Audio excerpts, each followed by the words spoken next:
Right, so the big plan today was to start doing the bedroom. So since we moved on to the boat, we haven't done anything in this room other than sort of clean it and put our stuff in. So because it wasn't in bad sort of condition really, and you can't do everything. More important jobs were getting the engine sorted and getting the main living room sorted really. So we got up, we stripped everything out. So the plan is to do all of these windows, look, so they're like the other ones in the main area. So they all need sanding.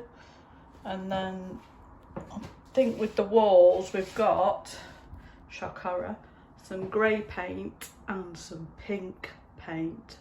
So neither of us are really, I would say, kind of people who have, not that there's a kind of person that has pink, but it's not really one of our favourite colours I suppose, but we've bought some, so we will wait and see how that looks. So we're going to paint the ceiling like we have in the main area, so that's going to be white. And then we haven't decided on the cupboards. I want to leave them as they are and just maybe get like some new handles and stuff. So I don't know. I think the plan is we're going to sand it, paint the walls, and then have a think about what we're going to do. These are the steps, so they all need sanding and putting something on. So I currently have like shoes and stuff in there, so they're good storage. This here is where I think they used to have a tank on this because it used to be a pump out for the toilet, but it's a cassette now. So I think this is maybe where all the pipes and stuff originally went there, but there's nothing in here other than, I don't know if I can get in there and show you without destroying it. I won't pull it apart. So there's only a little pipe going underneath there, so feasibly we could cut that down to sort of that level, and then that gives you a little bit more space there. But we'll see how that goes. So yeah, so we wanted to get all those windows we need doing. Try not to get next door's boat in. So all this will be sanded, painted, put new vents in. But of course, when it comes to DIY, you have a big plan of, yeah, we're going to do this, we're going to get the sanding paper out, and then this happens. Dun, dun, dun. Water leak. So this is under the bed, which looks grim as, doesn't it?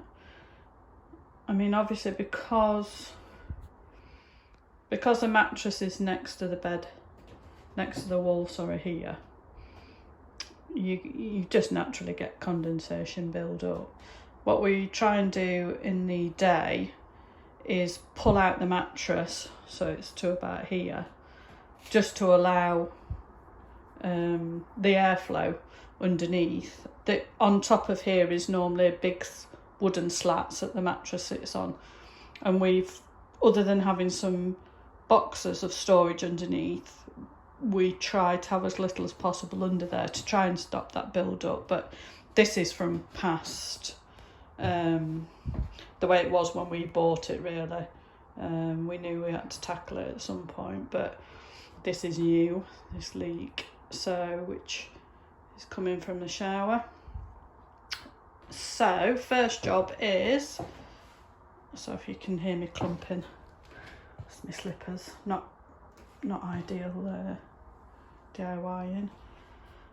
But anyway, so we're going to have to sort of put this on hold for a minute, but it was good to have sort of a recce and see what you can see that's where some of the pipes are, look.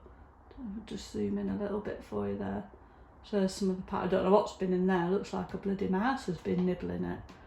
So we'll try and perhaps put a little bit of wood in there. I mean, this is just, you can see this is just a DIY job in terms of the bed, but surprisingly it's really effective and the mattress is comfy. So we were thinking about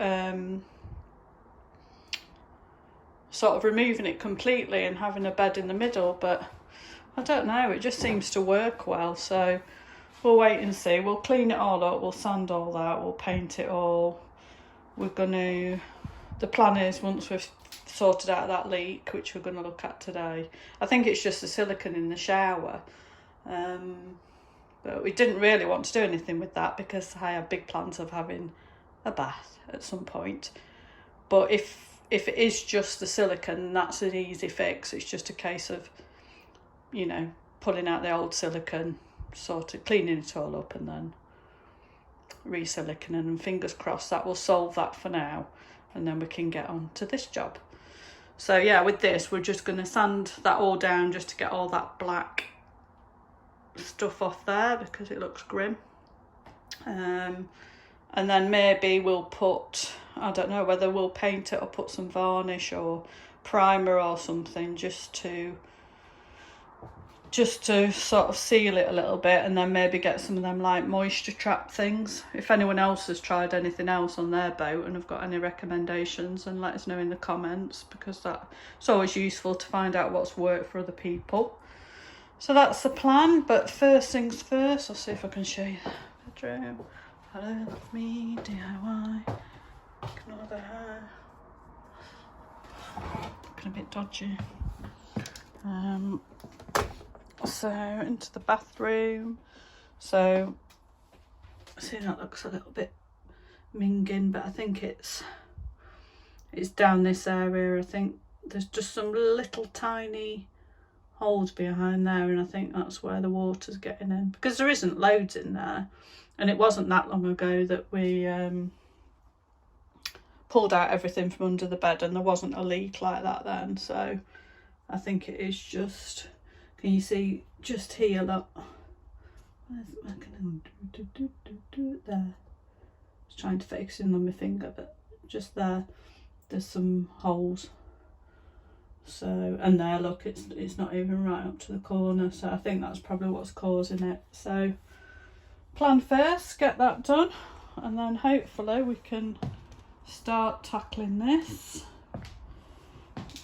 which, you know, it looks a bit grim, but you know, so get my sander on it, it'll be fine. See what's going on out there. You see out here we've got the new, up there, that's a new B&Q being built. So I hope we haven't finished all our DIY jobs before B&Q comes in. Right, that's it. I will update later once we've done a little bit more.